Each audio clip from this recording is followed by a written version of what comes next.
중국에서도 코로나19가 빠르게 확산하면서 연일 신규 감염자 수 최다 기록을 다시 쓰고 있습니다. 증가폭이 가파른데요. 네, 베이징 연결해서 자세한 상황 살펴보겠습니다. 임광빈 특파원. 네, 베이징입니다. 네, 오늘 발표된 신규 확진자 수는 어떻게 됩니까? 네, 중국 방역당국이 오늘 오전 발표한 코로나19 신규 감염자 수는 3만 1,987명입니다. 신규 감염자가 3만 명을 넘긴 것은 이번이 처음입니다. 역대 최고치를 기록한 어제보다 2,200명 넘게 늘었습니다. 하루 평균 1,000명씩 늘던 것과 비교해 증가세는 더욱 가팔라졌습니다. 남부 광둥성의 상황이 가장 심각하고요. 충칭과 허베이성, 베이징, 스촨성 등도 1,000명 넘는 감염자가 확인이 됐습니다. 대부분 대도시 중심으로 확진자가 급증하고 있습니다. 특히 베이징의 방역 만리장성에 균열이 생기면서 중국 방역 당국의 비상이 걸린 모습입니다.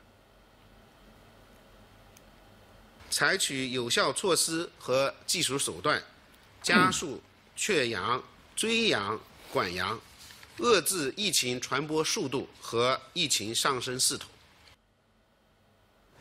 네, 베이징 곳곳이 봉쇄되고 있다고 들었습니다. 어느 정도인가요? 네, 베이징에서 확인된 감염자 수는 1,854명인데요. 그 정도 숫자로 도시를 봉쇄할 정도냐 하겠지만 베이징은 비상입니다.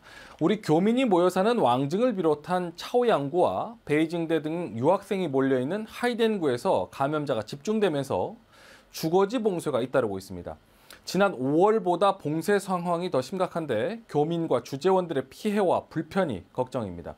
방역당국이 공식적으로 발표만 하지 않았을 뿐 사실상 전면적 재택근무를 강제하면서 베이징 시내 거리는 인적이 뚝 끊겼습니다. 오늘 아침 출근길 왕복 8차선 도로에 단 한 대의 차량도 보이지 않는 순간도 있었습니다.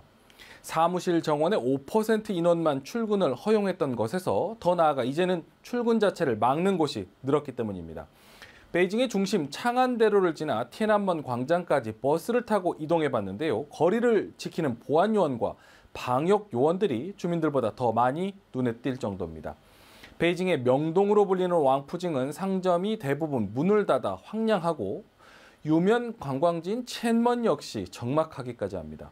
전국에 사실상 이동 제한령이 내려진 가운데 베이징의 관문인 베이징 기차역에도 사람을 찾아보기가 어려웠습니다. 베이징의 인구는 서울의 2배가 넘는 2천만 명입니다. 그 많은 사람들이 모든 일상에 멈춰버리면서 베이징은 말 그대로 유령 도시처럼 변했습니다.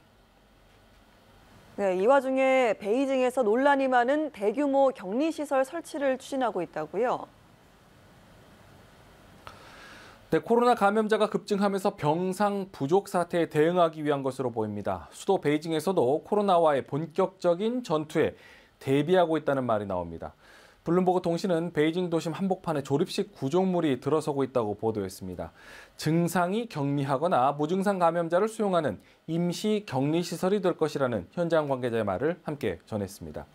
봉쇄식 방역을 고수하는 중국에서는 지금도 대규모 감염자가 확인이 되면 해당 주거지를 봉쇄하고 또 집단 격리시설로 보내기를 반복하고 있습니다. 하지만 대부분 격리시설의 환경이 열악하고 제대로 된 치료를 받지 못해 오히려 감염 위험성이 더 크다는 지적이 끊이질 않고 있습니다. 네, 베이징보다 앞서 봉쇄가 시작된 다른 지역에서는 철조망과 담장을 넘어 탈출하는 일도 벌어졌다고요. 네, SNS에 올라온 영상을 먼저 보면서 설명을 드릴 텐데요. 어두운 밤 거리로 나온 사람들이 어딘가를 향해 달려갑니다. 손에는 여행용 가방이 들려있고 등가방을 맨 사람들도 보입니다. 한참을 달려간 사람들은 키보다 큰 바리케이트를 발로 걷어차고 밖으로 뛰쳐나갑니다. 방역복을 입은 요원들도 뒤따라가 보지만 손을 쓰지 못하고 돌아섭니다. 중국 남부 광둥성 광저우의 하이주구 주민들이 계속되는 봉쇄를 참지 못하고 탈출에 나선 것입니다.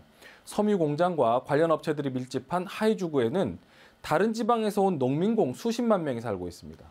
지난달 말부터 시작된 봉쇄가 끝날 기미를 보이지 않으면서 불만은 쌓여왔는데요. 지난 14일에도 주민들은 봉쇄에 반발해 철제 가림막을 넘어뜨리고 거리로 나와 시위를 벌이면서 경찰들과도 충돌했습니다.